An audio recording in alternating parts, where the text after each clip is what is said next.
নমস্কার বন্ধু, আবারও স্বাগত। তো আজকের এই ভিডিওতে আমরা আলোচনা করতে চলেছি উচ্চ মাধ্যমিক 2019-এর আজকে পরীক্ষাটা হয়ে গেল, অর্থাৎ সংস্কৃত পরীক্ষা তার পার্ট এ প্রশ্নপত্রটি নিয়ে।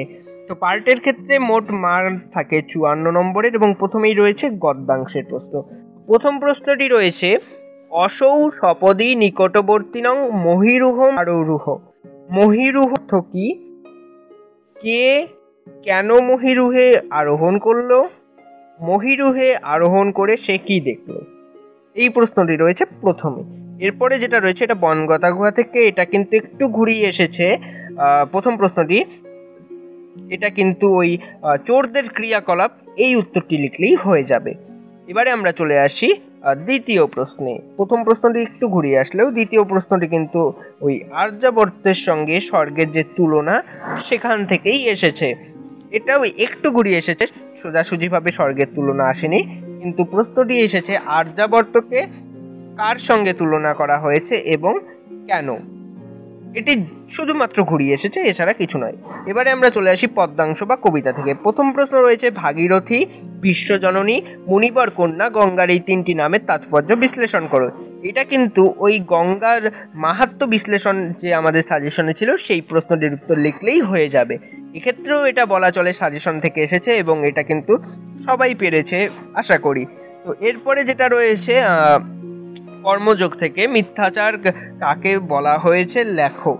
এটা কিন্তু আমি যে বলেছিলাম লাস্ট মিনিট সাজেশনে, তাৎপর্য যেটা রয়েছে সেটা লিখলেই হবে। এটাও কিন্তু তাই, এই প্রশ্নের উত্তরে তাৎপর্যটি লিখলেও হবে।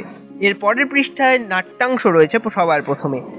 প্রথম যে দুটি প্রশ্ন রয়েছে ইন্দ্রবর্মা ও কৌমুদীর কথোপকথন এবং ইন্দ্রবর্মা ও কনকলেখার কথোপকথন, দুটোই কিন্তু এসেছে আমাদের সাজেশন থেকে।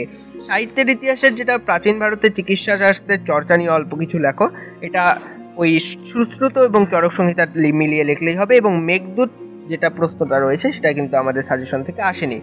ভাব সম্প্রসারণ স্বধর্মে নিধনং শ্রেয় পরধর্ম ভয়াবহ আমাদের সাজেশন থেকে এসেছে।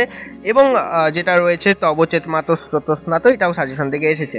কারকগুলো যেমনটা দেখতে পাচ্ছেন, সবার প্রথমে রয়েছে বালক অঙ্গনে ক্রীড়তি বা কৃষ্ণায় স্বস্তি, দ্বিতীয় রয়েছে মূষক মার্জারত বিভেতি, এরপরে রয়েছে গণেশায় মোদক রচতে।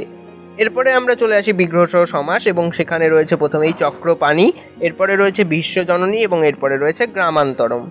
এরপরে যদি আমরা পৃষ্ঠায় চলে আসি, প্রথমেই পাবো শব্দযুগলের অর্থপার্থক্য। প্রথমটা রয়েছে আভ্যয়তি আভ্যায়তে, এরপরে রয়েছে পুত্রীয়তি পুত্রায়তে এবং নম্বর শেষ যেটা রয়েছে সেটা হচ্ছে ভুঙ্ক্তি এবং ভুঙ্ক্তে। এরপরে এক কথায় প্রকাশ করো, শিব দেবতা অশ্ব জ্ঞাতুম ইচ্ছতি, অতিশয়েন বলবান এবং রয়েছে শেষে জনতাং জননাং সমূহ, যা হবে জনতা কিন্তু। এরপরে পরিনিষ্ঠিত রূপ, নীল ইমনিচ, রাজন যোগ নিপ, গুণ যোগ মতুপ, কুন্তি যোগ ঢক। যে কোনো একটি প্রশ্নের উত্তর দাও। এরপরে যেটা রয়েছে সেটা কিন্তু ভাষা থেকে এসেছে। ইন্দো ইউরোপীয় ভাষাগোষ্ঠীর 10টি শাখার নাম ও সংক্ষিপ্ত পরিচয় লেখো, আমাদের সাজেশন থেকে এসেছে। কেন্তুম ও শতম, ওই একইভাবে এটাও সাজেশন থেকে এসেছে। পরের পৃষ্ঠায় সংস্কৃতে অনুবাদ করো, এই দুটো কিন্তু আমাদের সাজেশন ছিল না, এই দুটো এমনিতেই এসে থাকে যেমনটাই দেখতে পাচ্ছেন। এরপরে যেটা রয়েছে যে কোনো একটি বিষয়ে সংস্কৃতে নিবন্ধ রচনা। প্রথমে রয়েছে মম প্রিয় কবি, যেটা সাজেশন থেকে 100% এসেছে। এরপরে মম দেশ, এটাও কিন্তু আমাদের সাজেশন থেকে এসেছে।